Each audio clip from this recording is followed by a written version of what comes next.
Então, bom dia a todos, né, a todos e todas. Agradecer também a Cíntia pela possibilidade de interlocução.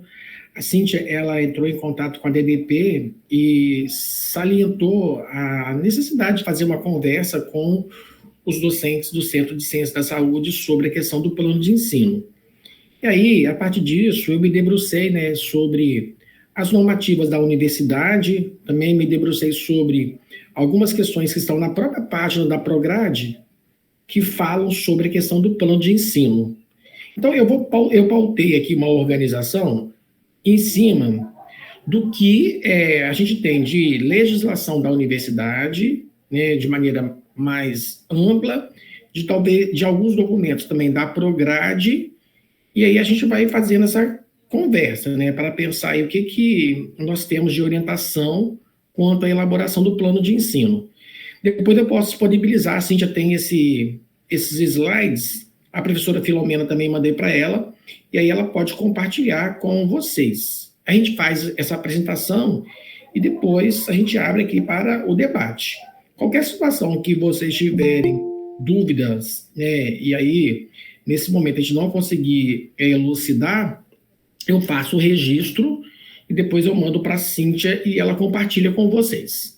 Então, está aqui, né, a questão do plano de ensino, é a nossa temática central.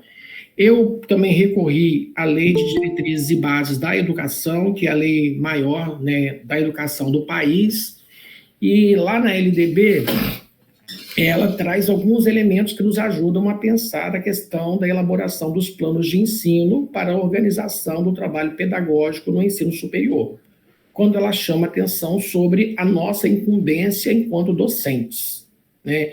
Enquanto professores do ensino superior, a LDB chama atenção que nós temos aí, né, esse compromisso de participar da elaboração pedagógica, né, do estabelecimento de ensino. É tarefa nossa também elaborar e cumprir o plano de trabalho, zelar pelas aprendizagens dos alunos, compor estratégias de recuperação, né, para aqueles alunos que têm o menor rendimento, e ministrar os dias letivos e as horas-aulas, além de participar do planejamento, avaliação e também do nosso desenvolvimento profissional, além de colaborar, né, nessa articulação entre a universidade com os estudantes, as famílias e as comunidades. Então, só em linhas gerais, o que a LDB chama atenção sobre a nossa incumbência enquanto professores da universidade aí comprometidos com a formação dos estudantes. E aí, analisando a página da Prograde, lá na página da Prograde, já na época da professora Zenólia, nós temos lá um documento que ele explicita elementos mínimos que devem conter um plano de ensino, né? Nós temos, inclusive, na universidade, um formulário próprio, que ajuda muito na elaboração dos planos de ensino. Então, na página da Prograde, temos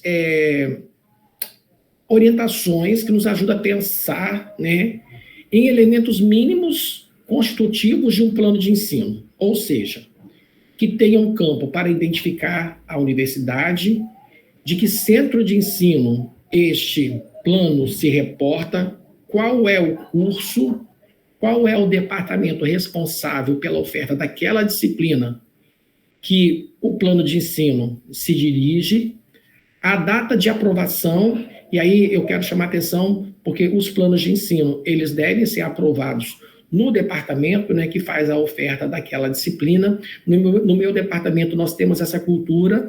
No início de cada semestre letivo, nós encaminhamos o plano de ensino para a chefia do departamento, que faz a aprovação daquele plano de ensino na reunião departamental. Então, lá no formulário, temos também a data de aprovação daquele plano de ensino pelo departamento. Quem é o docente responsável por aquela disciplina, o link do currículo Lattes, o nome da disciplina e também o código, né? Nós temos no PPC do curso, por exemplo, que está na página, né, de cada centro, o inventário, né, as disciplinas que compõem o curso, e, além disso, temos o nome da disciplina e o código. Se essa disciplina tem pré-requisito ou não, o semestre de oferta da disciplina, por exemplo, agora estou organizando o meu plano de ensino para a disciplina que eu ministro no curso de pedagogia. Então, lá, 2025, nesse momento, 2025/2. A carga horária da disciplina, aí no formulário tem a carga horária semanal e a carga horária também total. A questão dos créditos, onde nós vamos fazer a distribuição da carga horária no semestre entre a carga horária teórica, a carga horária de exercício e a carga horária de laboratório, caso a disciplina tenha, né? Por exemplo, a disciplina que eu ministro no curso de pedagogia, ela tem uma carga horária totalmente teórica. E aí, os professores que têm, além da carga horária teórica, se tem exercício, tem laboratório, ele vai dividir a questão da carga horária entre essas três categorias. A ementa é uma questão que é importante no plano de ensino, trazer a ementa, porque no projeto pedagógico de curso nós temos como parte do PPC as disciplinas que são ofertadas pelo curso e cada disciplina tem as suas ementas. Das ementas, nós dobramos a ementa no objetivo geral da disciplina e nos objetivos específicos. E aí, a partir da ementa, nós vamos pensar quais são os conteúdos programáticos que serão ministrados no transcorrer daquele semestre, de modo a responder à ementa da disciplina. Além disso, qual é a metodologia das nossas aulas? Se as nossas aulas serão aulas expositivas e dialogadas, se são aulas que contam com algum momento de palestra, se nas nossas aulas os alunos vão assistir algum filme documentário, se nós vamos ter trabalhos em grupo, se nós vamos ter pesquisa, enfim, como que o professor metodologicamente se organizou para ministrar aquela disciplina no semestre. Além disso, os procedimentos de avaliação, e aí depois a gente vai ver aqui o que o regulamento da UFES chama atenção sobre, por exemplo, um número mínimo de avaliação, e aí nós temos a questão, numa escala de 0 a 10, a gente vai distribuir essa nota máxima no número de avaliações que nós vamos trabalhar no semestre. Se nós vamos trabalhar com avaliações, se nós vamos trabalhar também com trabalho, se nós vamos ter seminários, enfim, nós vamos ali elucidar quais são qual é a nossa organização para a avaliação e como que nós vamos distribuir a pontuação dentre cada uma das estratégias. As referências bibliográficas básicas, e aí nós vamos ver também mais na frente, pelo menos um número mínimo de referências bibliográficas que o plano de ensino deve conter, as referências também complementares e o cronograma, os dias de aula, e nos dias de aula ali, como que aquele conteúdo programático ele vai ser diluído.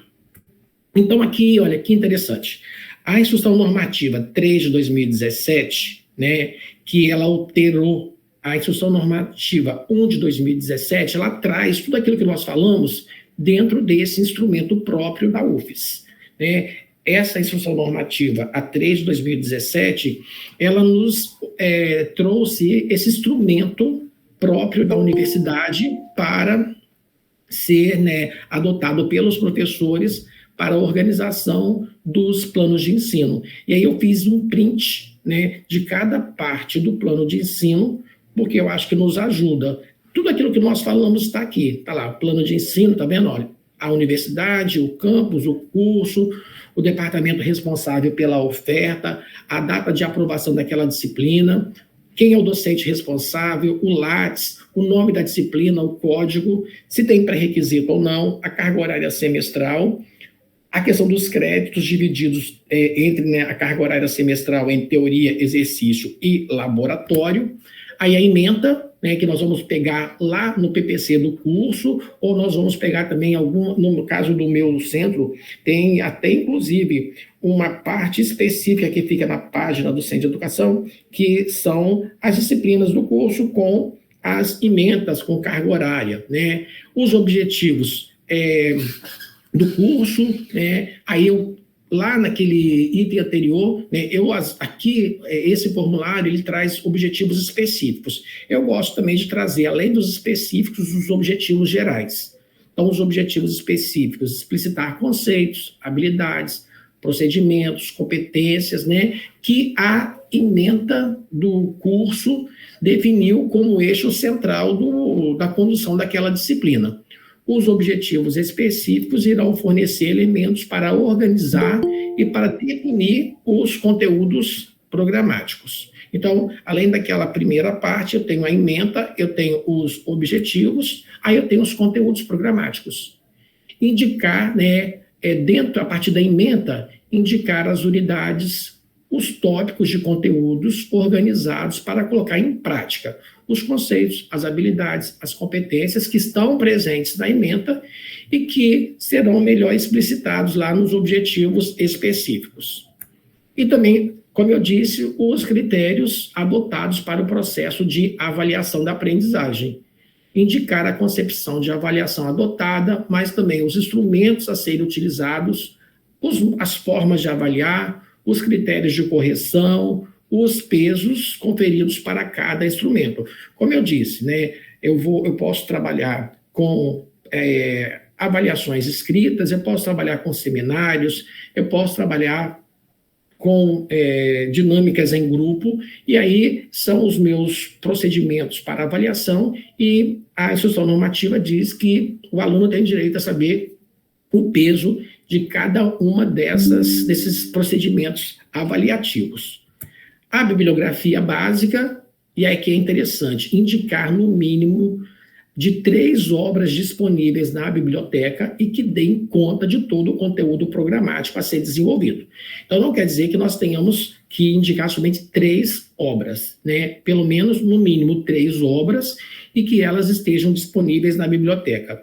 Eu conversei com a professora Leila Massaroni, e aí ela chamou atenção sobre a importância dos planos de ensino na avaliação dos cursos pelo MEC e da relevância, por exemplo, de ter ali uma interlocução entre o que nós informamos de obras disponíveis na biblioteca e a bibliografia básica indicada nos planos de ensino dos professores, né? Então, é importante manter essa coerência, que as obras estejam disponíveis na biblioteca, né? Eu fiquei um certo tempo na coordenação da pós-graduação, e uma questão que nos chamava atenção também, é lógico, estou falando da pós-graduação agora, mas nos chamava atenção também a importância de termos uma bibliografia mais atualizada, né?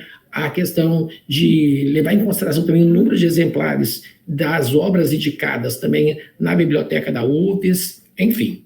Temos aqui a bibliografia básica e também a complementar. Indicar no mínimo de 5 obras disponíveis na biblioteca e que deem conta de complementar e oferecer oportunidade de aprofundamento de todo o conteúdo programático a ser desenvolvido. E aí nós temos o cronograma, ou seja... Alessandro, posso fazer uma pergunta, porque você não está me vendo? Pode.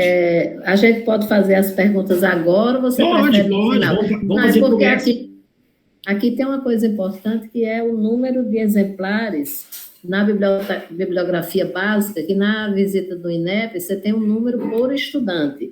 Uhum. Então, isso eu acho que precisava esclarecer, porque eu acho que, no mínimo, ter um exemplar para 4 estudantes. Então, a gente usa muito Minha Biblioteca, que está disponível para todos. E na bibliografia complementar, essas obras têm que ter 1 a 2 volumes, porque é complementar. Então, quando tem que ter disponível, e ter disponível em número suficiente, porque na visita do INEP, se não houver, e eles não escolhem qual é eles sorteiam o departamento. Então, na disciplina, eles não fazem de todos, mas a gente tem que manter de todos o melhor possível, porque na visita do INEP a gente muitas vezes sofre porque alguém indicou uma bibliografia que não existe disponível nem online, nem na biblioteca setorial ou na biblioteca geral.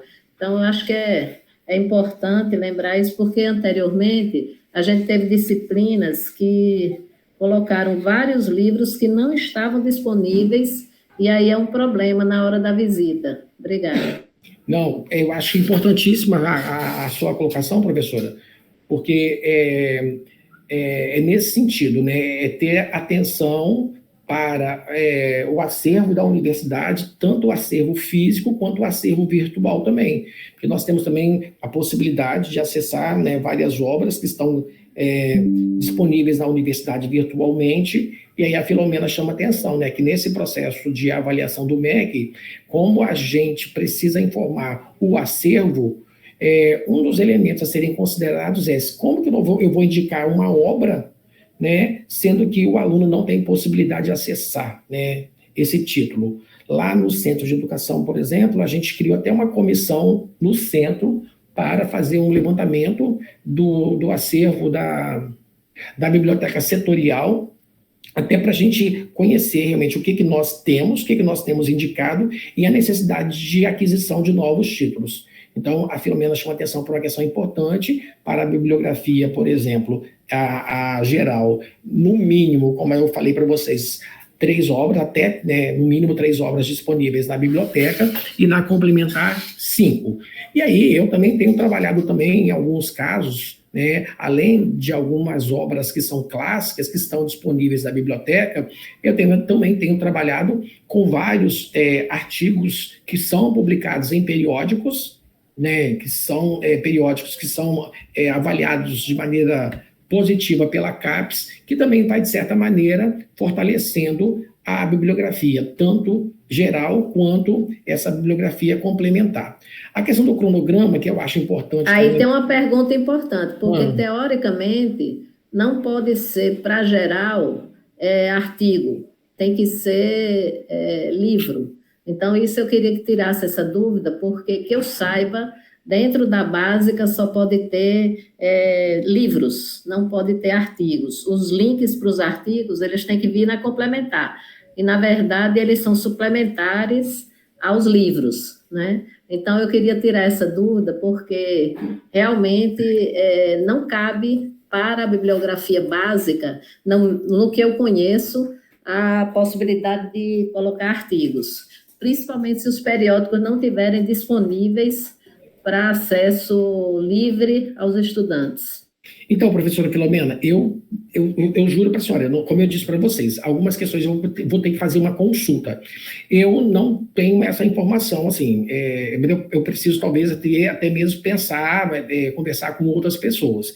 Eu vejo o seguinte, a minha concepção, nós já temos ali uma indicação mínima, olha bem, está dizendo, indicar um mínimo de 3 obras. Se eu já tenho ali um grande acervo que eu já indiquei que ele está disponível na biblioteca, eu fico me perguntando se eu não posso também fazer a indicação de um artigo, que eu sei que é um artigo, por exemplo, que traria uma contribuição, uma vez que eu já preenchi o pré-requisito.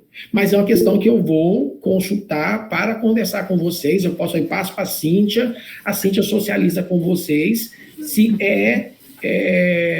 se há uma proibição de indicar na bibliografia básica a possibilidade de periódicos, né, de artigos em periódicos, uma vez que o pré-requisito, né,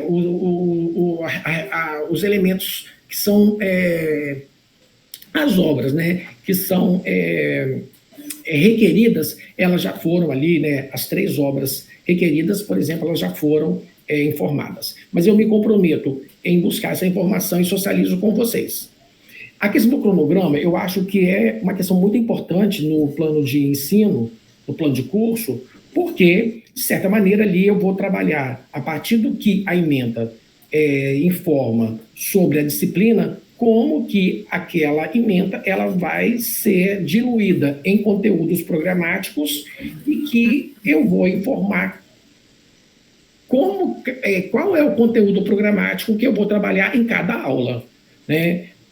Geralmente o nosso calendário semestral, ele se constitui em torno de 18 semanas, né? E aí, dentro dessas 18 semanas, quais são os conteúdos que eu vou trabalhar em cada aula que eu ministro com a turma, né?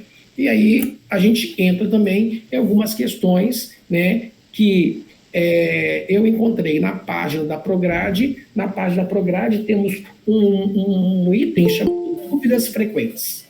E lá, nas dúvidas frequentes, eu encontrei algumas dúvidas relativas aos planos de ensino. E nessas dúvidas nós temos respostas, né? E aí eu estou trazendo as respostas a partir das dúvidas que chegaram. Então, o que consta na página da Prograde? É importante considerar que os conceitos e os conteúdos apresentados na ementa, esses conteúdos deverão ter objetivos correlacionados e também uma relação com o conteúdo que eu vou trabalhar na disciplina. Eu entendo, a partir do estudo lá, dessas dúvidas frequentes, que deve ter uma correlação entre os conteúdos que eu vou trabalhar com a ementa da disciplina, com os objetivos. Então, vai dizer que também é necessário que os conteúdos sejam contemplados na bibliografia básica. É aquilo que Filomena chamou a atenção. Se eu tenho uma articulação entre a ementa com os objetivos e com o conteúdo, eu preciso garantir que os alunos tenham acesso a uma bibliografia básica, onde eles possam recorrer ao conhecimento que vai também trazer aquele conteúdo que foi, ou aqueles conteúdos que serão diluídos em cada semana de aula ministrada com a turma. E aí entende-se que o cronograma vai ao encontro do calendário da UFES, né, e da oferta da disciplina pelo departamento correspondente, né? Porque ao montar o cronograma, eu preciso levar em consideração quando que o semestre letivo se inicia, quando que o semestre letivo ele se encerra. E aí, a partir do calendário, eu vou organizando os dias das minhas aulas, diluindo os conteúdos programáticos da disciplina em cada dia de aula.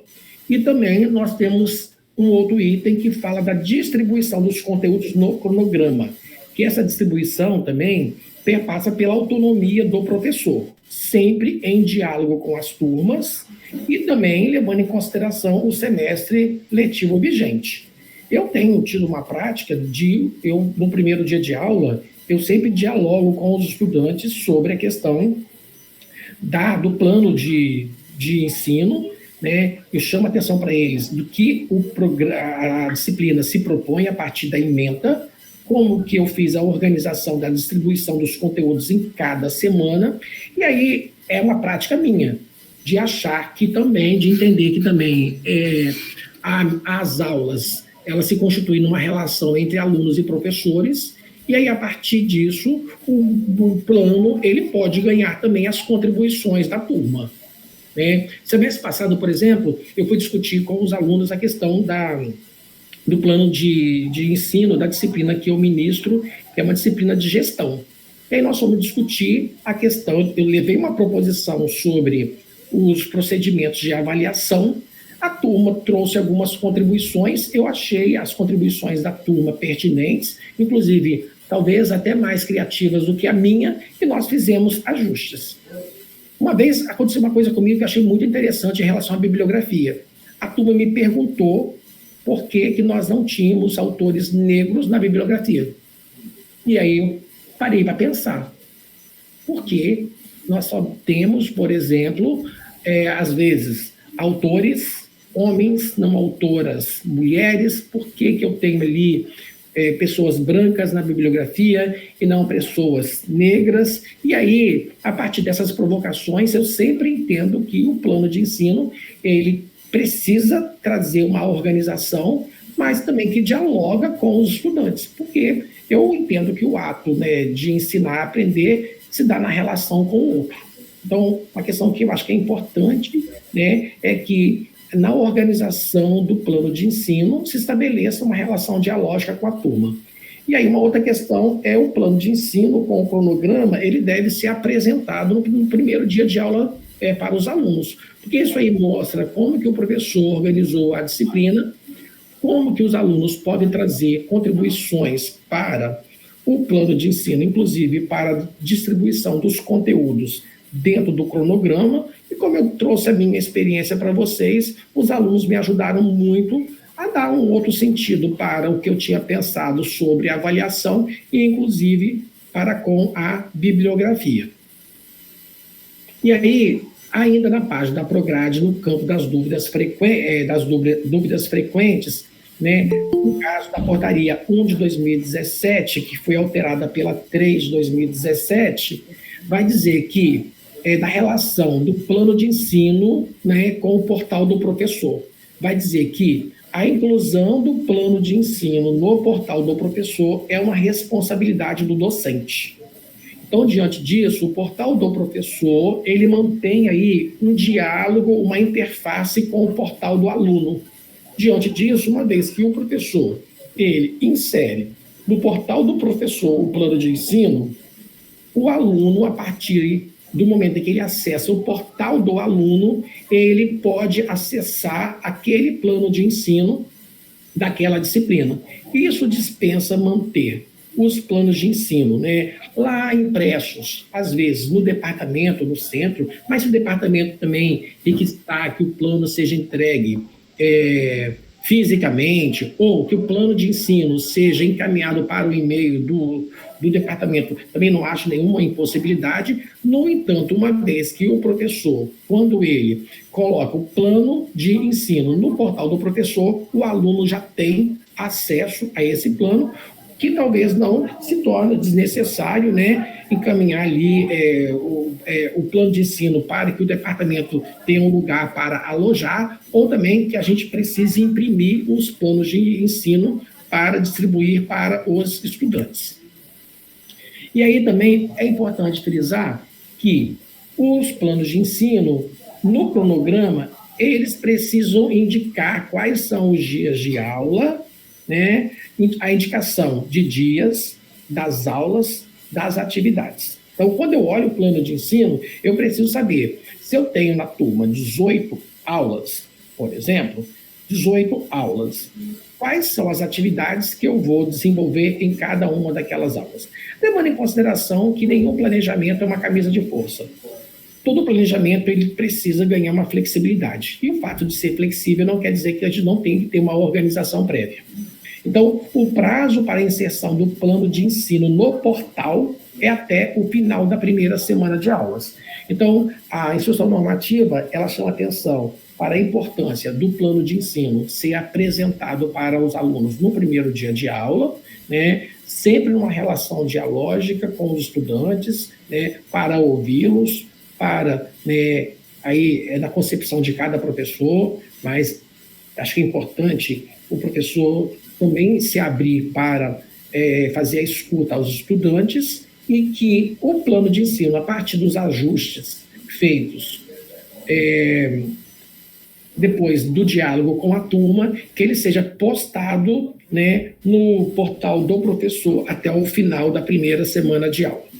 E se alguém quiser falar alguma coisa, pode falar, que aí eu não consigo ver vocês, tá bom? Não, eu só coloquei no chat as respostas àquela colocação que eu fiz sobre o número de exemplares e a questão do poder usar periódico ou não. Porque quando não pode ser usado periódico, quando o periódico é usado é na complementar e tem que ter a assinatura do periódico, não pode ser um artigo isolado. Então, eu coloquei no chat as respostas da pergunta, e é isso mesmo, 1 para 4 estudantes anuais para a básica, e para complementar, pelo menos 2 exemplares das 5 que você colocou, tem que ter pelo menos 2 exemplares. Ótimo. Isso está no Perguntas Frequentes. Ótimo, tá? Ótimo. Professor Filomena, aí, o que vocês... Alé, Oi. Posso falar? Lógico.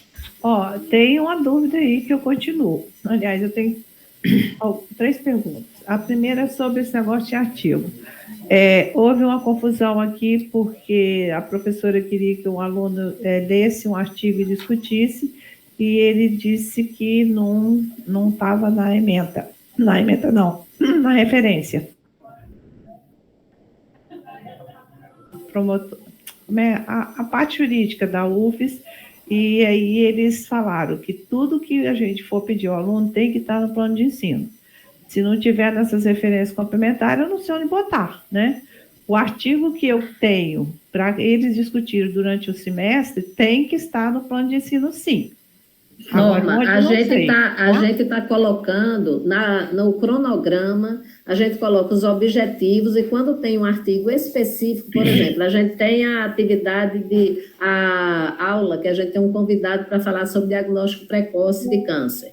Então, está referenciado ao lado dos objetivos didáticos, tem uma coluna que a gente coloca a complementação da bibliografia, porque ela pode mudar. Tem artigos que são renovados o tempo todo, então a gente tem colocado no cronograma, ao lado do objetivo didático daquela aula. Então, sempre que tem uma atividade que vai exigir a leitura, a gente tem colocado minimamente o que ele vai ter que ler nessa coluna. Isso para mim é uma referência complementar.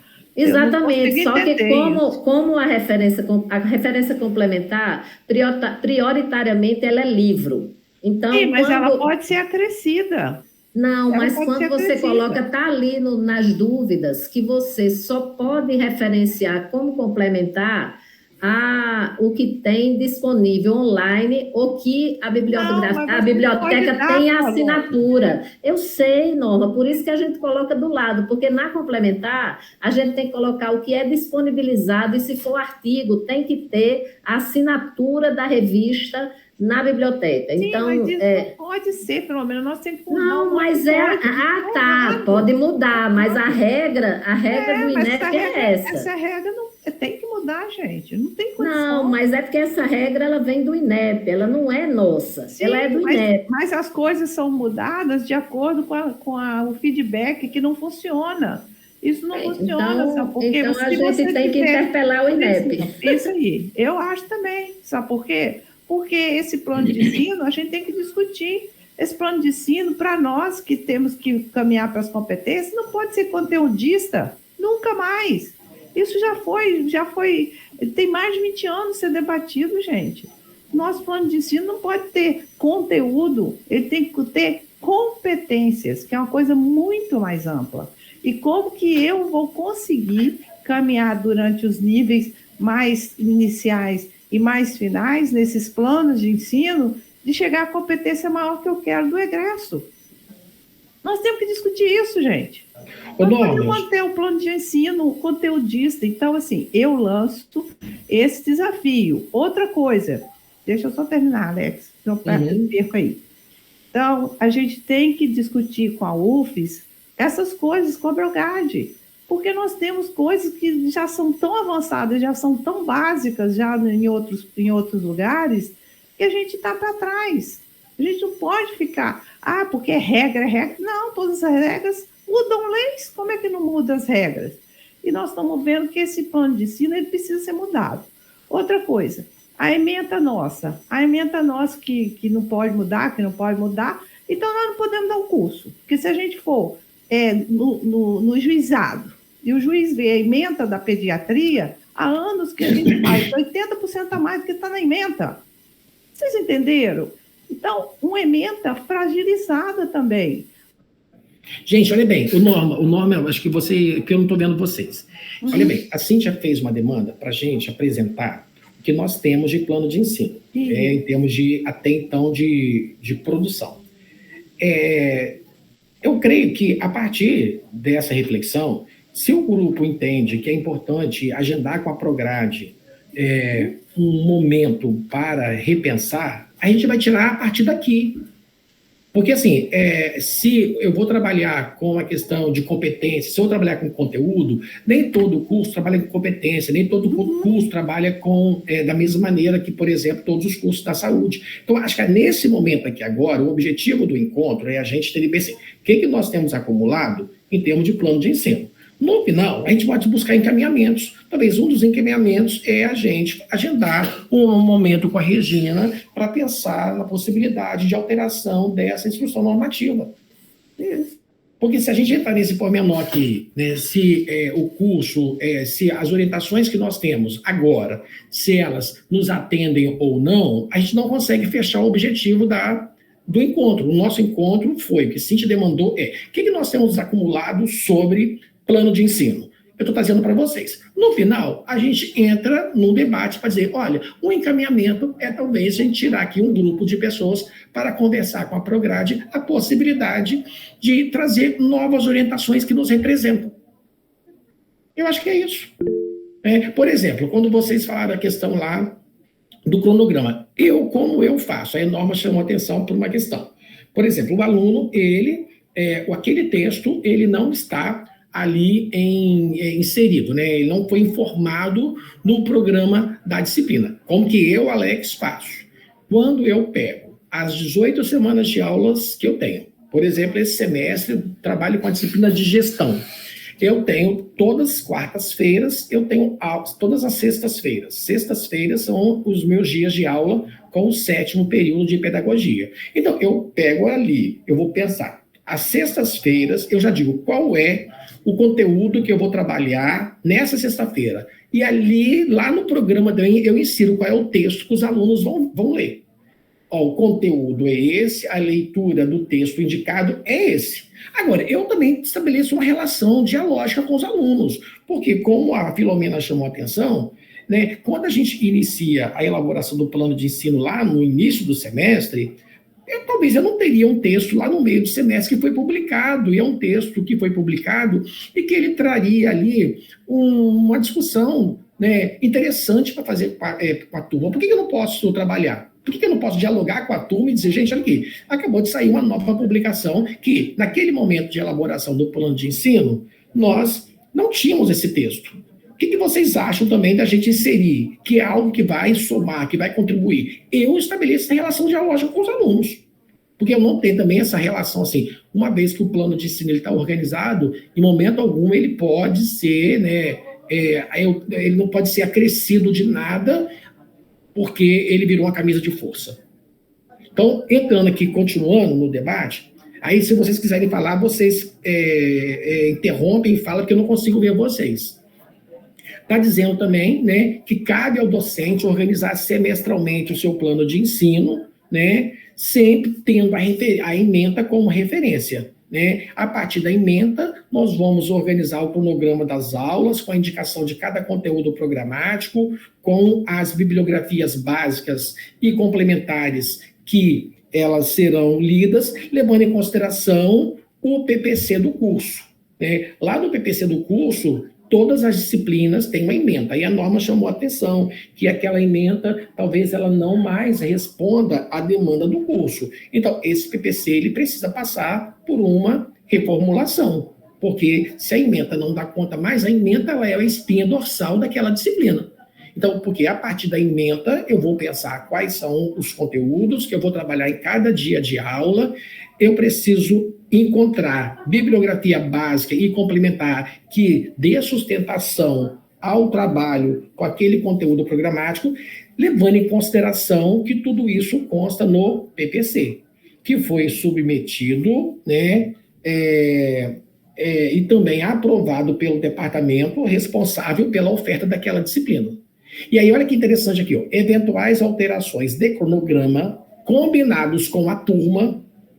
Tá vendo? Olha, não está dizendo que o plano de ensino ele é uma camisa de força, que eventuais alterações podem acontecer. E aí eu vou conversar com a turma, eu vou informar ao departamento para que ele venha fazer esse registro e também vou informar o colegiado para que ele possa fazer esse acompanhamento.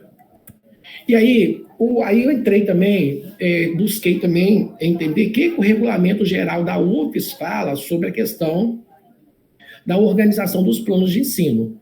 Nós temos 2 artigos, né? O artigo 30 fala que compete ao departamento. É tarefa do departamento, porque a disciplina quem é responsável por fazer a oferta de disciplinas é o departamento. Então, compete ao departamento aprovar os programas e os planos de ensino de cada disciplina. Então, o professor, como a gente leu lá atrás, o professor ele vai organizar os planos de ensino e também esses planos de ensino, eles serão aprovados pelo departamento. Por isso que naquele instrumento lá, consta lá a data de aprovação do plano de ensino. E o plano de ensino de cada disciplina será elaborado no início de cada semestre pelo docente responsável pela disciplina, e aí o artigo 91 reafirma que esse plano de ensino vai ser aprovado pelo departamento competente. E aí, o que cabe à coordenação dos cursos? Também achei interessante essas questões também, né? Porque os nossos cursos têm os seus coordenadores, e aí os coordenadores de curso também têm a tarefa de realizar reuniões com os professores do curso antes do início de cada semestre, para que nós possamos discutir os planos de ensino das disciplinas. Ou seja, dados de identificação, a questão da ementa, os objetivos, os conteúdos, as metodologias, né, para trabalhar os processos de ensino-aprendizagem, a metodologia de avaliação, as bibliografias e os cronogramas. Quando eu li essa questão da coordenação de cursos, eu fiquei, por exemplo, lembrando muito do curso que eu trabalho, né, no curso de pedagogia. No curso de pedagogia, nós temos uma disciplina chamada de Introdução à Gestão, Prática de Gestão, Planejamento e Gestão da Educação Básica e Estágio. E, às vezes, eu não vou negar para vocês, eu sinto uma necessidade de fazer uma interlocução com outros professores que também trabalham a disciplina de gestão, porque são 4 disciplinas. E se a gente não tiver uma possibilidade de fazer uma interlocução, pode ocorrer, muitas vezes, uma sobreposição de textos. Pode ocorrer uma sobreposição, inclusive, de debates feitos. Se o professor fez o debate, eu estou fazendo o mesmo debate, parece que a disciplina lá não avança. O aluno pode dizer, acabei de ler esse texto no semestre passado. Muitas vezes também a própria metodologia dos processos de ensino-aprendizagem vão ganhando sobreposições, como as avaliações, né? A gente tem uma dificuldade ainda de fazer um trabalho mais interdisciplinar. Então, eu achei curioso e eu achei importante essa indicação no Regulamento Geral da UFES, quando fala, né, da importância do que eu vou chamar de planejamento, de possibilidade de diálogo, que muitas vezes, pelo menos nas minhas experiências, eu ainda sinto que ela se mostra um pouco frágil, né? Esta relação nossa, enquanto docente, de pensar o quanto a coordenação do curso poderia nos ajudar a dialogar com os nossos pares, levando em consideração que nós temos disciplinas que elas dialogam. Uma disciplina, muitas vezes, ela vai ser, talvez, vou chamar de continuidade, é uma disciplina que ela vai ganhar, né, uma relação muito próxima com aquilo que o aluno já viu anteriormente. E aí eu chamo atenção para esse lugar da coordenação de curso. E aí também uma questão que eu achei importante é em relação à avaliação, né?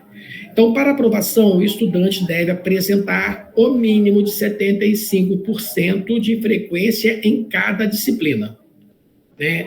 Então, muitas vezes, a gente... eu tenho alunos meus que eles perguntam meio assim, olha aqui, quantas faltas eu tenho?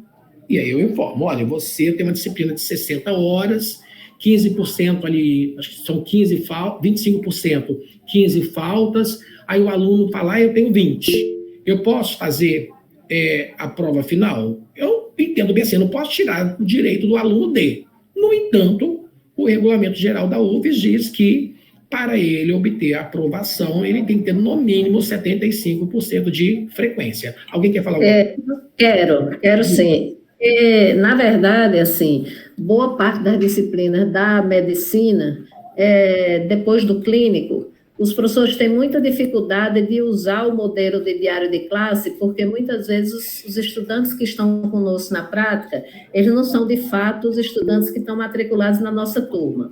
E aí tem um problema sobre o registro, que se não for registrado diário de classe, o lançamento das faltas ele tem que ser feito na hora do lançamento final das notas, e uma coisa que muita gente não está entendendo é que uma falta por cada hora de atividade cumprida. Uhum. Então, se os estudantes tiverem faltado a um período de atividade de 4 horas, naquele dia ele tem que ter 4 faltas. Sim. Então, muita gente não está reconhecendo isso. Então, eu chamo a atenção porque é comum os professores perguntam, mas tem que registrar uma falta para cada hora? É uma falta para cada hora. Então, se tem 60 horas a disciplina e tem 15 semanas, ele tem que fazer essa proporcionalidade do 1/4 de 60 dá 15. Quando ele atingir acima de 15, na hora que ele lança a nota, o próprio sistema bloqueia e ele não vai para a prova final. Porque na hora que ele está reprovado por falta, ele automaticamente foi reprovado, ele não tem direito no sistema a fazer prova final.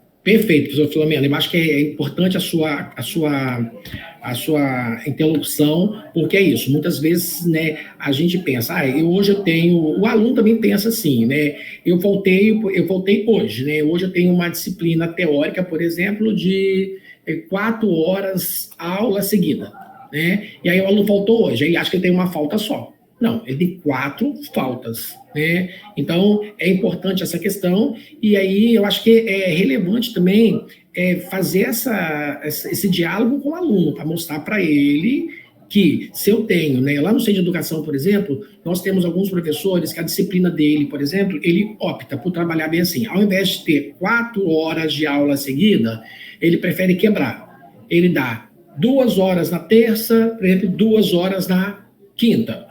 Então, o aluno precisa entender que se ele faltou na terça, ele vai ter 2 faltas, e aqui na quinta, 2 faltas. Se a disciplina ela é seguida, 4 horas ininterruptas de aula, ele vai ter 4 faltas naquele dia. E aí a Filomena chama a atenção que, quando eu dei o exemplo, tem aluno meu que ele tem consciência que ele ficou reprovado por falta. Eu posso fazer só a prova final para saber como é que eu estou? Ele pode até fazer. No entanto, quando eu lançar no sistema o número de faltas dele, se ele não tiver no mínimo 75% de frequência, ele vai estar reprovado.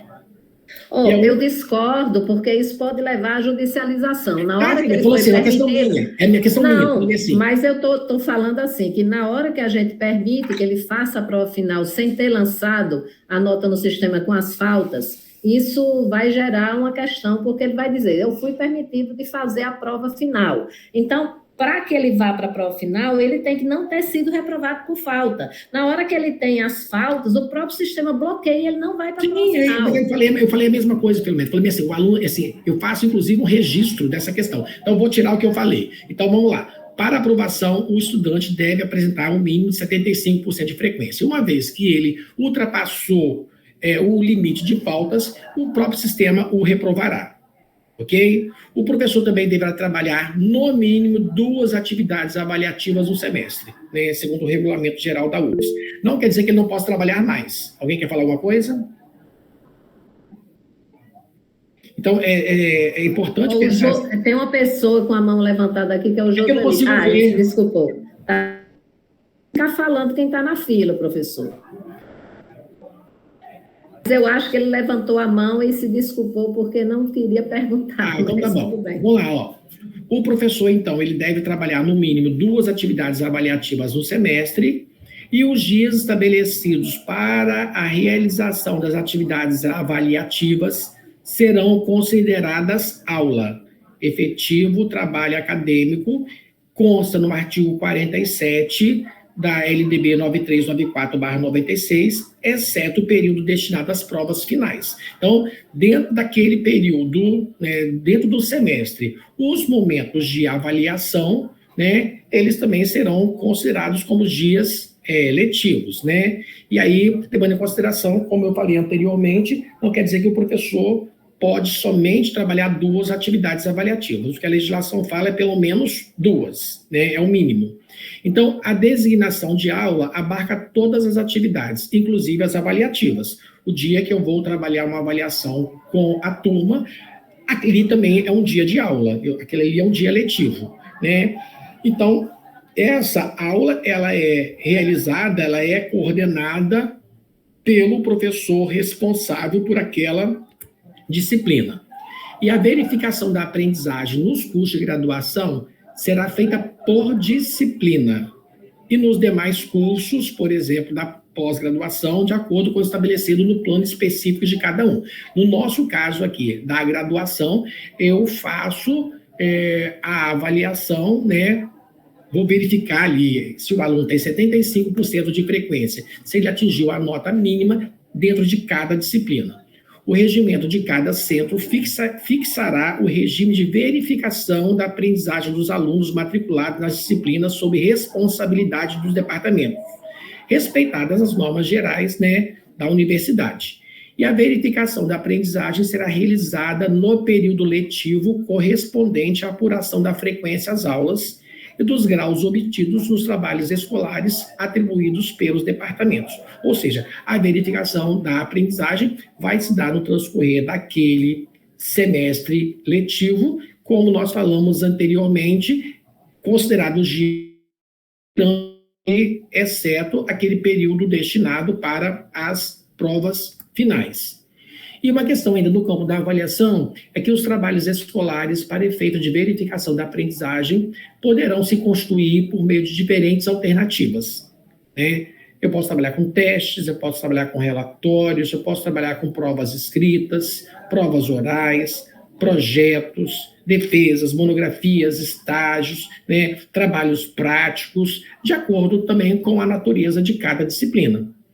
Tendo em vista as boas normas de aprendizagem e o melhor aproveitamento do ensino, os departamentos também, eles podem fixar lá nos seus PPCs também um limite mínimo de trabalhos escolares por disciplina a cada semestre letivo, né? Aqui foi uma questão lá também que aparece nas dúvidas frequentes também da universidade no regulamento geral da UFES também, para levando em consideração, para evitar também uma sobrecarga de trabalhos que os alunos vão fazer em cada disciplina. E as notas atribuídas na avaliação dos trabalhos escolares na prova prevista no artigo 105 do Regulamento Geral da UFES serão expressas em valores numéricos, né? Como a gente lida lá com o nosso sistema de lançamento de notas, as notas elas vão variar de 0 a 10, então eu vou colocar lá, dentro de uma escala de 0 a 10, a nota do aluno, e eu vou colocar um número de faltas que o aluno teve, e o próprio sistema vai trazer ali o resultado, se ele foi aprovado ou se ele foi reprovado. Geralmente aparece reprovado por falta, reprovado por nota, dentro desses procedimentos. Alguém quer falar alguma coisa? Eu levantei a mão só para perguntar, porque nos trabalhos de prova final, eu ouvi algum estudante comentando que alguém faz prova oral. Eu acho complexo porque a prova final ela tem que ser guardada durante 5 anos. Então, se a prova é oral, não tem como guardar essa prova para ser questionada nos próximos 5 anos, a menos que ela seja gravada. Para gravar, precisa ter autorização da pessoa que está sendo avaliada. Então, eu acho complicado se as pessoas não gravarem, aceitarem a prova final. E para gravar, eu acho que tem que ter autorização do estudante por causa da imagem. Isso aí, professor. Eu queria ouvir para ver se eu estou certa em relação a esse conceito. Não, eu concordo com você. Eu acho que ela é um dispositivo. Como a gente está vendo aqui no Regulamento Geral da UFES, está falando da questão, por exemplo, da possibilidade das provas orais. E aí, a senhora está chamando a atenção para cuidados. Eu vou fazer uma prova oral, ela tem que ser gravada. Para ser gravada, eu tenho que ter a anuência do estudante. Não está dizendo que... na verdade, eu estou chamando a atenção da prova final, porque ela tem que ser guardada durante 5 anos para recurso, né? As outras, não sei se necessariamente é obrigatória a gravação, mas a final eu acho que é. Professora, eu acho assim, pode ser um preciosismo, mas eu tenho uma prova oral e aí o aluno, por exemplo, daqui a pouco ele questiona a nota que ele recebeu. Se eu não gravei, como que eu vou, inclusive, dizer para ele ou dialogar com ele se ele atendeu ou não aos objetivos daquela avaliação? Então, embora a senhora chame atenção para a prova final, que ela precisa ficar guardada, eu acho, né, que a partir do momento que eu vou trabalhar com provas orais, Alex, eu também me resguardaria. Aí porque se tiver banca, eles vão ter que ver o que foi que aconteceu na prova, né? E ele tem direito a recurso, se ele tem direito a recurso, na verdade tem que alguém ver o que aconteceu na prova, né? Não pode ser só o relato do professor. Então, vamos lá. Aí, o que vocês quiserem falar, vocês vão também fazendo as inferências de vocês. e que as atividades de campo, os estágios, as visitas técnicas, as atividades realizadas em outro local diferente do campus universitário, né, que podem ser utilizadas como atividades avaliativas, devem ser justificadas pedagogicamente, constar no plano de ensino proposto aos estudantes e contar também com a concordância deles, né? E quanto à realização de qualquer atividade, inclusive avaliativa, fora do horário de aula regular do curso, faz necessário que os estudantes concordem, pois eles se matricularam para cursar um determinado turno e este período precisa ser respeitado conforme uma imposição legal, né? Eu acho importante essa questão também, porque eu estava ouvindo alguém falar assim, eu vou fazer uma atividade, por exemplo, vou levar os alunos para fazer uma atividade no campus de Alegre. E aí fica parecendo assim, que o professor, ele tomou a decisão como se os alunos também não tivessem uma organização para estudar aqui no campus de Goiabeira. Não estou dizendo que não possa se fazer, mas o que o regulamento da UFES chama atenção é que a realização de qualquer atividade, inclusive a avaliação, ela precisa, né, se ela for feita, né, fora do horário de oferta regular do curso, inclusive em outro espaço-tempo, é importante dialogar com os alunos para colher dos alunos a anuência. E a reposição de atividade avaliativa, ela é obrigatória em caso de amparo legal, né? E deverá ocorrer dentro do respectivo dia e horário da disciplina. O estudante, né, que vai pedir o amparo legal, ele precisa entrar com o pedido da Prograde e a partir do momento que ele pede a Prograde, ele vai levar a documentação dele que comprova o direito que ele tem ao amparo legal, o professor, então, ele acaba assumindo a tarefa de repor aquelas atividades e as aulas, né? E outras situações ficam a critério do professor. Eu, nesse momento, estou até lembrando que eu tenho uma estudante que acabou de fazer o pedido de uma licença maternidade. Ela entrou com o pedido da Prograde, nós já fomos acionados enquanto professores, e a partir do momento que ela entra em licença maternidade, ela tem direito a ter acesso às atividades das aulas, né, ao material que é trabalhado em cada aula, e também ela tem direito à atividade avaliativa, porque ela está amparada legalmente. Alguém levantou a mão, me parece. Foi eu, é que a questão da medicina, que tem muita atividade prática, até medicina só não, as disciplinas que têm um cunho prioritariamente práticos, eles não têm condição de serem repostos em casa.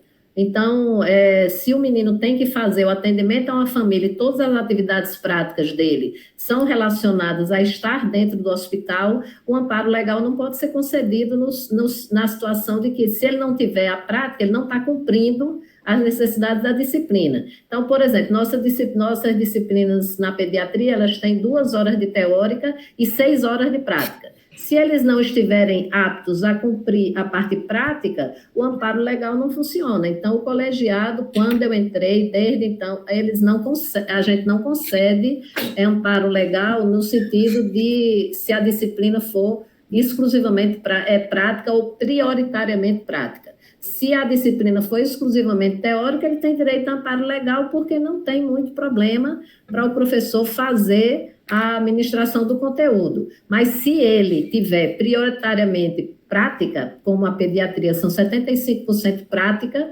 só 2 horas, que são 25%, é que são teóricas. Então, não tem como fazer amparo legal nessas situações. E aí, professora Filomena, eu creio que essa questão que a senhora chama atenção consta no projeto pedagógico do curso. Então, a gente está trabalhando aqui com o regulamento geral da universidade. No entanto, por exemplo, a partir dessas atividades práticas que são necessárias para a formação do médico, que ele precisa estar na unidade de saúde para colocar em prática os conhecimentos teóricos, com certeza no projeto pedagógico do curso essa questão está explicitada. Uhum. Então, acho que é importante também, né, a coordenação de cada curso também, olhar o seu PPC para informar os professores sobre como pensar a questão, o que está previsto no PPC sobre o amparo legal no caso das atividades práticas, né? E as atividades avaliativas são dos alunos. É o regulamento geral da UFES. As avaliações são dos alunos e devem ser devolvidas a eles após serem corrigidas.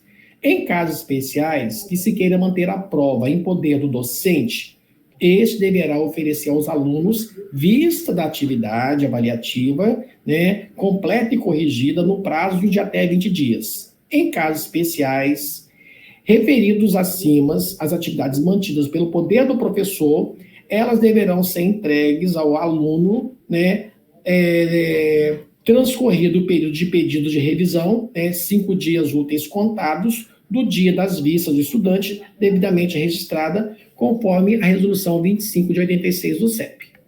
Né? E aí, os departamentos, os colegiados, os centros de ensino, né, de pesquisa e extensão não têm autonomia para aprovar em reunião a alteração do período das provas finais de qualquer disciplina, porque essa questão faz parte do calendário acadêmico da universidade, que vai disciplinar, né, ali a questão da organização do calendário letivo. O calendário, ele foi aprovado pela Câmara Central de Graduação, pelo Conselho de Ensino, Pesquisa e Extensão, né, e ele se caracteriza uma resolução, que implica ali, né, a questão da aderência por docentes, discentes e técnicos da UFES.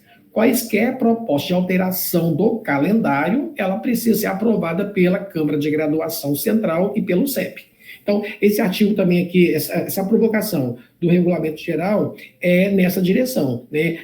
Porque nós organizamos, né, as nossas disciplinas tendo como referência o calendário acadêmico. Então, o calendário acadêmico ele não pode ser alterado pelo diretor de centro, pelo chefe do colegiado, pelos departamentos, né? Porque é um documento que a Prograde ela organizou e foi aprovada, né? Um documento foi aprovado em todas as instâncias da universidade. Então, esse foi o material que nós organizamos e a gente abre para dialogar com vocês, né? Sobre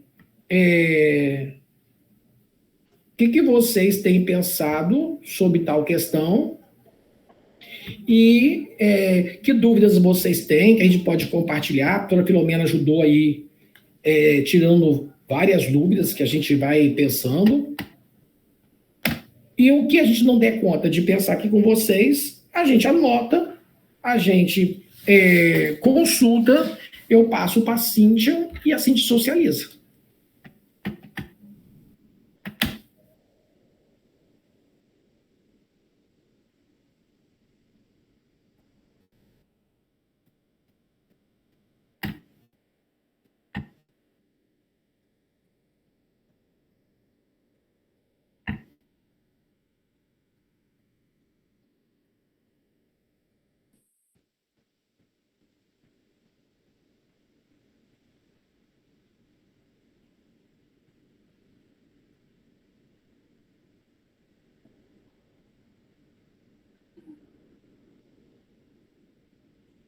A questão da divisão da nota entre a questão dos procedimentos de avaliação, Cíntia, olha bem, eu penso o seguinte, a gente já recebeu lá na Prograde, inclusive, um ticket que fazia esse questionamento, né? Como que, dentro daquela escala de 0 a 10, eu vou fazer a distribuição dessa nota entre as avaliações que eu vou fazer. Vamos imaginar lá que eu vou trabalhar uma prova escrita com os alunos, eles vão trabalhar um seminário, eles vão trabalhar, por exemplo, a produção de um relatório de uma visita técnica que nós fizemos. O que nós chegamos à compreensão? Que nós precisamos revisitar o PPC do curso para saber como que o PPC daquele curso fez aquela distribuição de notas. Assim, a gente não tem na universidade uma normativa para dizer que todos os cursos vão ter que trabalhar da mesma maneira. Porque a própria professora Filomena chamou a atenção que tem cursos que têm a sua especificidade. Vocês lidam com situações, por exemplo, dentro da área da saúde, que eu não lido na pedagogia. Então, seria muito complicado criar assim, todo mundo vai ter que ter uma prova no valor, por exemplo, de 5 pontos. o relatório vai valer 2 pontos, a visita vale 3 pontos. Eu acho que é preciso olhar o PPC do curso para saber como que, dentro do PPC, um dos elementos constitutivos do PPC é a questão dos procedimentos de avaliação, está lá escrito.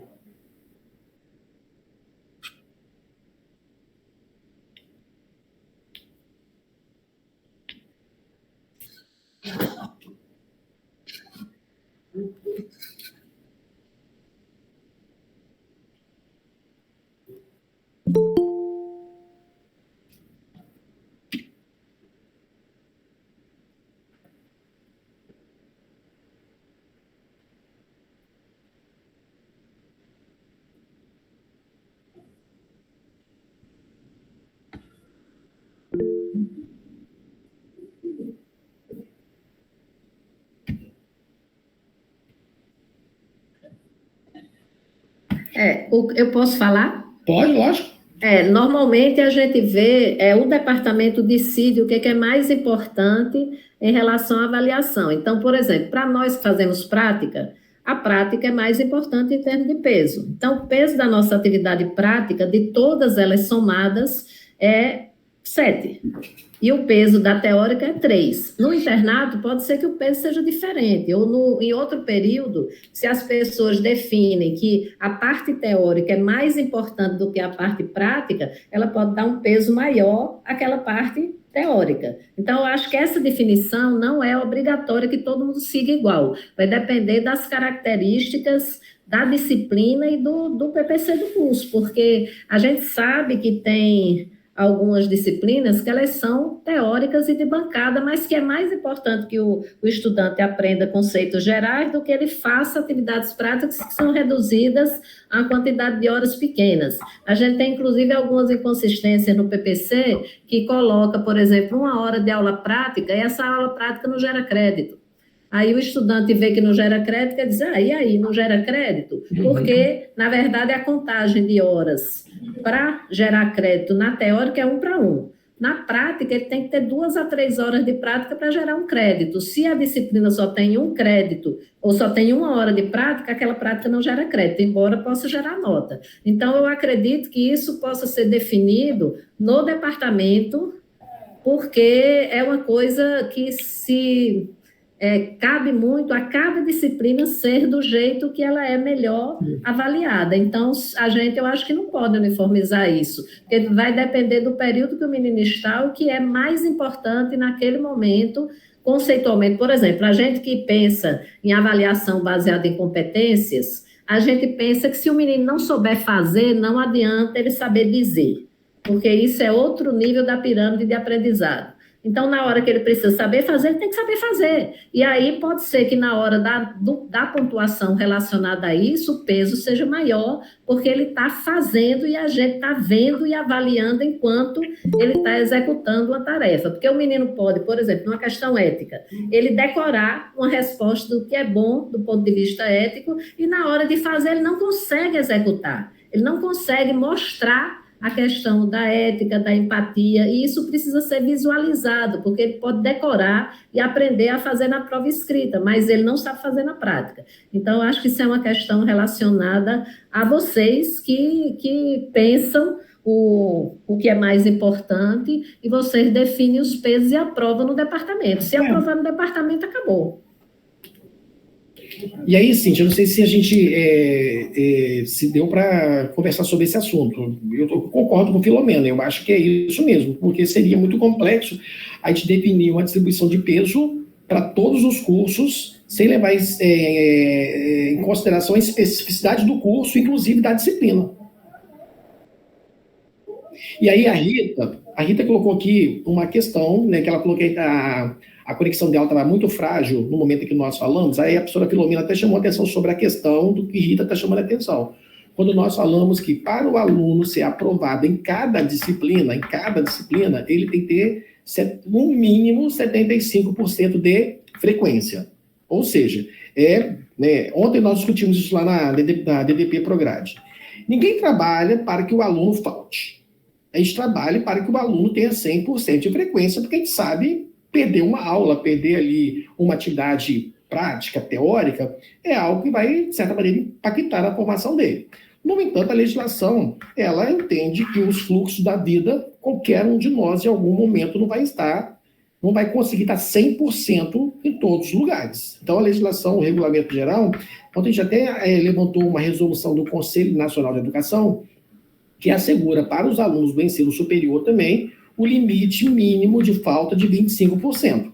Ou seja, o aluno, para ele ser aprovado em cada disciplina, ele tem que computar no mínimo 75% de frequência. E a Filomena chamou atenção para a necessidade de conversar com os estudantes que, se eu tenho hoje sexta-feira, eu tenho aula de 7 até as 11, então eu tenho 4 horas de aula. Então, o aluno que falta um dia de aula, que eu tenho 4 horas de aula, ele não tem uma falta somente, ele tem 4 faltas. Que na cabeça do aluno eu faltei um dia, eu tenho uma falta. Não, aquele dia ali, ele se constitui de 4 dias de aula, 3 dias de aula, 2 dias de aula. E aí acho que a Rita chamou atenção, acho que para essa questão. O aluno precisa ser informado, né, da carga horária diária daquela disciplina. E a partir do momento que ele falta um dia, ele vai computar X faltas, e não somente uma falta correspondente àquele dia. Aí tem o Ricardo aqui, a Filomena, e tem... Ricardo e Filomena. Ricardo, pode falar.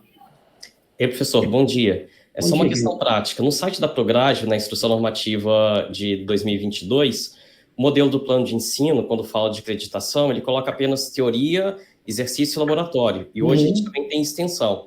Esse modelo vai ser atualizado? Com certeza, com certeza. Uma outra dúvida é também que você falou em objetivos específicos e gerais. Mas esse modelo, ele só contempla objetivos específicos. Posso mudar esse modelo e colocar também objetivos gerais? Ricardo, eu acho que tanto você fez essa provocação quanto a norma também fez, né? Porque é uma instrução normativa de 2017. E aí a gente tem lá uma organização desse plano de ensino. A própria ideia da extensão vai fazer com que a gente reveja esse plano. O próprio instrumento não tem objetivo geral, e para mim é algo que me faz falta. Então, na linha dos encaminhamentos, eu acho que a gente pode até mesmo, eu posso levar isso para a Regina. Regina, o grupo talvez esteja pensando na possibilidade da gente rever aquela estrutura de plano de ensino, levando em consideração inclusive, demandas que vão surgindo na atualidade, tipo a extensão está surgindo, a própria questão dos objetivos específicos gerais, o objetivo geral que não consta. Então, Ricardo, eu penso que, frente às mudanças que a gente vem lidando na universidade, é necessário a gente rever aquela estrutura. Só que essa mudança é um pouco urgente, né? Porque os processos dos cursos já estão mudando, a gente tem obrigatoriedade de extensão hoje, a gente tem que acreditar essa extensão nos planos de ensino, mas não tem esse espaço. E aí, de novo, fica a minha dúvida. Ricardo, é para ontem isso. Isso tem que ser para ontem. Mas tem uma forma de você colocar, quando você coloca a carga horária, você pode colocar que X% são destinados à extensão e colocar a extensão como atividade prática, porque a extensão, ela pressupõe serviço à comunidade. Então, quando você coloca a extensão, se você colocar dentro da carga horária prática, isso é possível. E na questão dos objetivos gerais, o campo é para objetivos específicos, mas se você digitar dentro do número de linhas que for possível, dentro daquele quadro, você consegue. E no final do plano tem informações adicionais. Então, se você tiver que complementar alguma coisa que seja importante, pelo que eu entendo, se couber dentro dos objetivos específicos, você discriminar objetivos gerais e objetivos específicos, se couber ali, eu acho que não tem problema, porque vai ficar registrado. E se não couber, tem uma parte lá embaixo que tem informações adicionais. Aí você consegue colocar algumas coisas, se você quiser chamar a atenção, né? Pelo menos, por enquanto, a gente está tentando se comportar assim, porque esse plano, ele é muito complicado da gente mudar. Uma coisa interessante, que é importante chamar a atenção, é que a bibliografia, ela varia muito nos cursos de saúde, porque tem atualizações frequentes. Essa bibliografia, mesmo que ela esteja no PPC como uma bibliografia fixa, ela pode ser modificada se você abrir o processo, encaminhar como mudança de PPC, mas uma mudança que não necessita de várias instâncias, você enviar. Valéria da Prograde, ela faz essa alteração muito rápido. Então, é uma coisa que pode ser feita caso haja modificação, porque o PPC, às vezes, ele tem 6 anos e não foi revisado. E aí, a bibliografia que consta lá, às vezes, é uma bibliografia muito antiga. Você consegue fazer essas alterações menores sem precisar passar por todas as câmaras para aprovação. E aí, Filomena, eu acho importante também uma questão aqui na sua linha de pensamento, é que, por exemplo, esse formulário ali, esse instrumento, né, do plano de ensino, ele não tem um limite de caracteres. Né, diferente de plataformas que a gente vai preencher, tá lá, só pode ter tantos caracteres. É um instrumento que a Prograde ela criou, está no Word. Então, ali, se o Ricardo, né, como a Filomena chamou atenção, dentro dos objetivos específicos, se ele quer colocar o objetivo geral da disciplina, eu não vejo não vejo nenhum impedimento para tal questão, porque não tem essa limitação do número de caracteres. Né? Ô, Cíntia, tem uma questão aqui que Cíntia já tinha tocado no assunto, e eu falei com Cíntia que para esse momento aqui não seria o foco da reunião.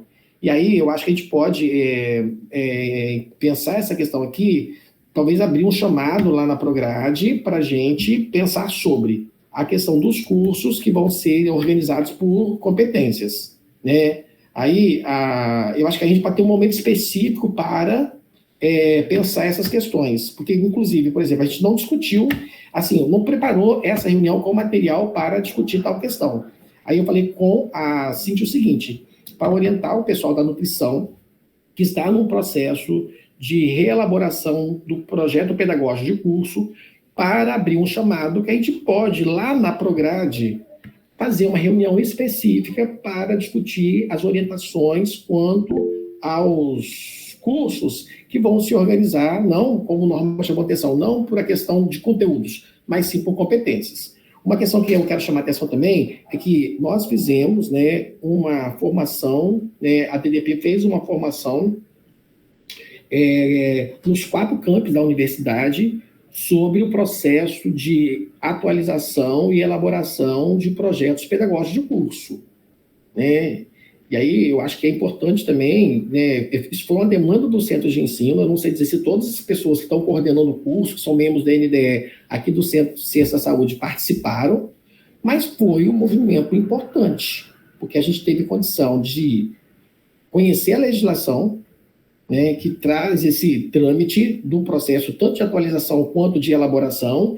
Nós podemos entrar no sistema, ali com os cursos presentes, tirar dúvidas, e nós combinamos o seguinte, lá em Alegre, em São Mateus, nós ficamos 2 dias lá, fizemos um dia de formação e no outro dia assessoria, para todos os coordenadores de curso. Nós não marcamos esse segundo dia aqui para Baruípe e para Goiabetes, porque eles estão muito próximos da Prograde. Então, o pessoal da nutrição que tem aí, né, uma necessidade de atualização do seu PPC, qualquer outro curso, só mandar um ticket para a Prograde, dizendo que tem uma demanda para discutir essa questão. E a gente marca o encontro, né? Seja virtual, seja presencial, sempre tem uma equipe lá que a gente pode tirar um tempo para discutir essa questão de maneira mais detida. Okay? Não, só queria chamar a atenção que, enquanto não for implementado e passado por todas as instâncias, o PPC que vale para o INEP é o que está aprovado. Sim. Então, se está fazendo revisão, é porque tem gente que fica perguntando isso o tempo todo. A gente vai usar o PPC novo? Não, só quando ele foi aprovado em todas as instâncias. Porque para o INEP o que vale é o que está aprovado. Então, o nosso PPC é de 2018. Enquanto a gente não revisar, se o INEP vier, vai ser aquele PPC, infelizmente. Mas é isso. E as pessoas não ajudam muito a fazer a revisão, isso é uma verdade. É uma luta. Mais alguma coisa, Cíntia?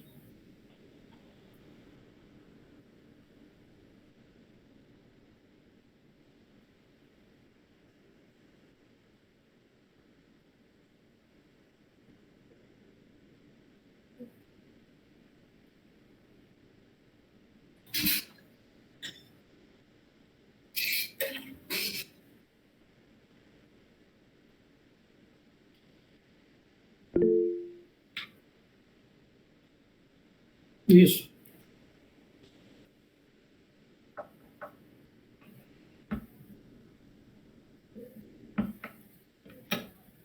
Só tem mensagem, ele escreveu. Acho que ele só tem mensagem aqui, deve estar o Joselito no chat.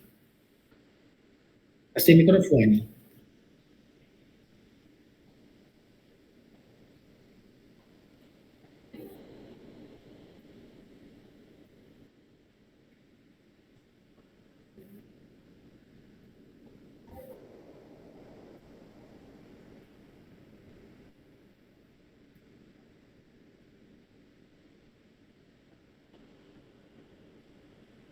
Ou seja, eu juro para você, assim, para mim é uma questão muito complexa, porque assim, eu não sei nem começar a aula sem dizer de uma organização. Eu estou aqui, juro para vocês, agora eu estou falando de colegas de trabalho. Eu tenho, por exemplo, esse semestre agora, 2025/2, eu tenho uma disciplina no mestrado acadêmico, uma disciplina do doutorado profissional em educação e eu tenho a disciplina da graduação. Eu estou aqui quebrando cabeça, pensando bem assim, eu já fiz o meu esqueleto do plano de ensino lá, eu já fechei o meu plano de ensino, por exemplo, do mestrado. Tá lá, que já separei textos, eu já pensei em dinâmicas de avaliação, que eu vou discutir com a turma, já organizei. Eu ainda estou burilando o plano do doutorado, porque é uma disciplina de metodologia, aí eu quero fazer umas coisas diferentes, estou ligando para minha amiga lá de Sergipe, porque ela tem uma expertise para trabalhar com a questão das plataformas internacionais, então quero que ela venha aqui. Eu não sei começar. Como é que começo uma aula, sendo que eu não digo para os alunos como é que eu vou jogar esse jogo? Então, para mim, o plano de ensino, ele é um instrumento que ele me ajuda a dizer, turma, a organização que eu fiz é essa, qual a contribuição que vocês têm. Agora, é uma questão também de uma obrigação na perspectiva de dizer, o regulamento da universidade está dizendo que é tarefa nossa. A LDB está dizendo que é tarefa nossa. E aí é uma questão assim, a gente precisa entender assim, que uso a gente faz da legislação. Eu não sei dizer se passa por uma questão de escolha. Não, mas tem uma coisa que acontece às vezes, Alexandre, que é o professor prepara o plano de ensino, entrega para a turma o plano de ensino, mas ele não registra no portal do professor. O que é oficial de contrato é o que está no portal do professor. Então, minimamente, se ele quer fazer um plano com mais... Porque, por exemplo, a gente tem instrumentos de avaliação. Não tem como colocar os instrumentos de avaliação no portal do professor. Então, a gente tem um plano reduzido, um plano mínimo, que a gente coloca no portal do professor, e a gente entrega um mais completo com todos os instrumentos de avaliação, foto, cópia, tudo que eles precisam para saber como é que eles vão ser avaliados. Isso não cabe no instrumento do portal. Mas o que acontece muitas vezes é que o professor até discute no primeiro dia, mas ele não se acha obrigado a colocar no portal do professor. Eu acho que cabe ao chefe de departamento orientar que é obrigatório e que tem prazo, porque aí a coisa fica contratualizada com formalidade, não só com a questão da apresentação de um documento que a gente usa paralelo para instruí-los, mas tem que ter a coisa que é obrigatória pela faculdade, que é inserir o plano de ensino dentro das datas estipuladas pela Prograde, para ser um instrumento de consulta dos estudantes e o nosso contrato, como Cíntia falou. É minha opinião. Não, Filomena, eu concordo com você, porque quando eu falei sobre essa direção, assim, que é uma questão que não passa por uma questão de escolha, porque é uma questão da própria organização da universidade, então da mesma maneira que é importante a gente ter um plano de ensino organizado para apresentar para os alunos, eu não posso ficar pela metade do caminho. Se eu organizei o plano, eu discuti o plano com a turma, e eu tenho o plano agora, o outro passo é ir para o portal do professor. Então, como é que eu vou fazer uma coisa pela metade? Porque não é uma questão de querer, assim, se Cíntia é a coordenadora do curso que eu estou vinculado, eu não sei nem dizer, Cíntia, se você tem que ficar querendo me convencer de uma coisa que é uma questão legal, de eu ter a incumbência de fazer tal questão, né? E acho que muitas vezes, me desculpe, mas às vezes a gente fica discutindo umas coisas bem assim, fica parecendo que é escolha. É quase uma ideia assim, parece que a gente pode, não pode, gente, é uma questão legal. Está lá dizendo que o rito é esse, o rito é eu elaboro o plano, no primeiro dia de aula eu vou apresentar o plano, até a primeira semana de aula, o plano está no portal do professor, a legislação está dizendo isso. Eu não sei dizer se a gente tem tantas assim, linhas de fuga para dizer bem assim, eu não vou fazer. ou se depende de Cíntia fazer quase uma lavagem cerebral em mim para eu fazer uma questão que faz parte das minhas atribuições enquanto docente.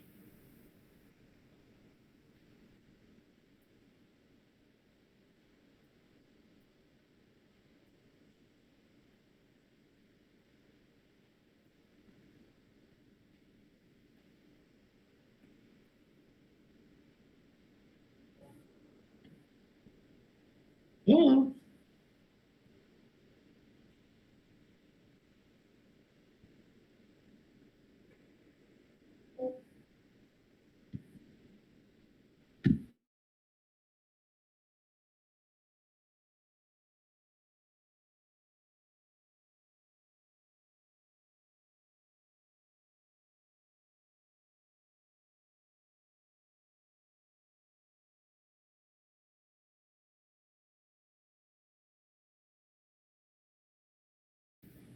Concordo.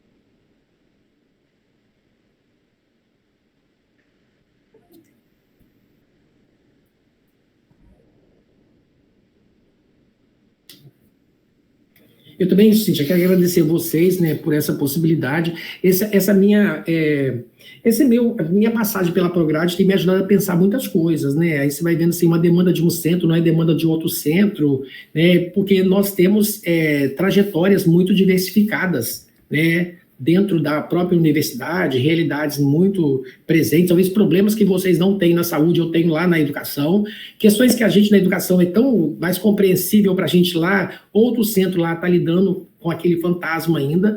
Então, quero agradecer a você pela possibilidade de estudar. Eu tive que estudar o regulamento, buscar a instrução normativa, pensar sobre.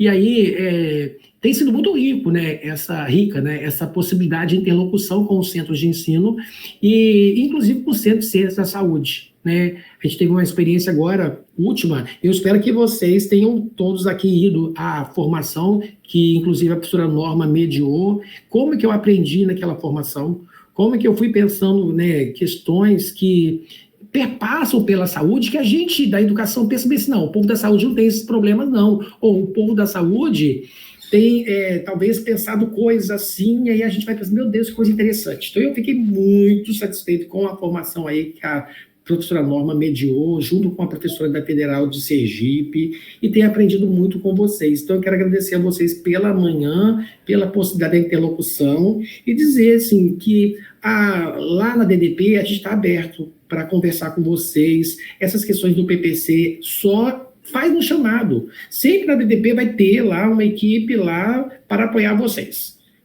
Se vocês falarem, a gente precisa de uma reunião virtual, faremos a reunião virtual. Precisamos de uma reunião lá presencial, vocês podem ir lá. É só a gente meio que combinar esse dia e horário, e aí eu acho que a gente precisa realmente, né, fazer esse movimento. A Regina tem sempre chamado a nossa atenção, dizendo que a Prograde, ela precisa, né, estar ali, né, sempre junto dos centros de ensino para dar esse apoio. Então, não quer dizer que a gente saiba tudo. Esse encontro aqui, não vou negar para vocês, quando você falou assim, plano de ensino, como é uma questão já tão rotineira para mim, meu Deus, plano de ensino, fazer um debate sobre essa questão, mas aí eu fui vendo outras camadas da legislação, o que o regulamento diz, o que a questão normativa diz, né, que não é só uma questão da gente preencher o plano. É uma questão que tem refletir sobre. Se eu tenho ali uma ementa, a ementa tem uma relação direta com o perfil do egresso. Que egresso eu quero formar? Que aluno é esse que eu quero, né, contribuir com a formação dele a partir da disciplina que eu estou ministrando? Então, assim, para mim tem sido uma riqueza muito grande dialogar com o Centro de Ciências da Saúde e que nós possamos ter outros encontros. Só demandar que a gente vai estudar juntos.